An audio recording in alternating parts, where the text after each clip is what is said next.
இல்லை எதுக்கு சொல்கிறோம்னா ஒரு கருத்து கூடாது அப்படின்றீங்க.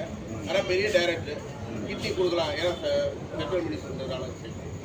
இல்லை அதை கொடுக்கணும்னு சொல்லல. ஒரு ஏழையிலிருந்து கொடுக்க, அதாவது எவ்வளோ கஷ்டம் வறுமையான, அதாவது ஏழ்மையான ஒரு இதில் இருக்கும் அப்படின்றத அவர் இந்த படத்தில் சொல்லியிருக்காரு. என்னன்னா எவ்வளோ கஷ்டம், எவ்வளோ வந்து அதான் சிஸ்டம்னு சொல்கிறாரு.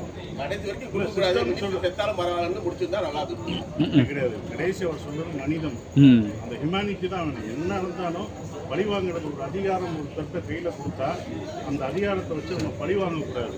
மன்னிச்சு மனித நேயத்தை வளர்க்கணும். அப்போ தான் இவ்வளோ பிரச்சனைகள் அடுத்த ஜென்ரேஷனுக்கு நம்ம சொல்கிறது மனித நேயத்தையும் நம்ம நல்ல ஹியூமனிட்டியும் சொல்லணும் தான் இந்த படமே எடுக்கிறோம். ஒவ்வொரு முறையும் பழி வாங்குறதுனால எதுவும் தீர்வு ஆகாது. ஒருத்தர் இன்னொருத்தர் பழி வாங்குறதோ பழி உணர்ச்சி போடுறதோ ஒரு தீர்ப்பே ஆகும்.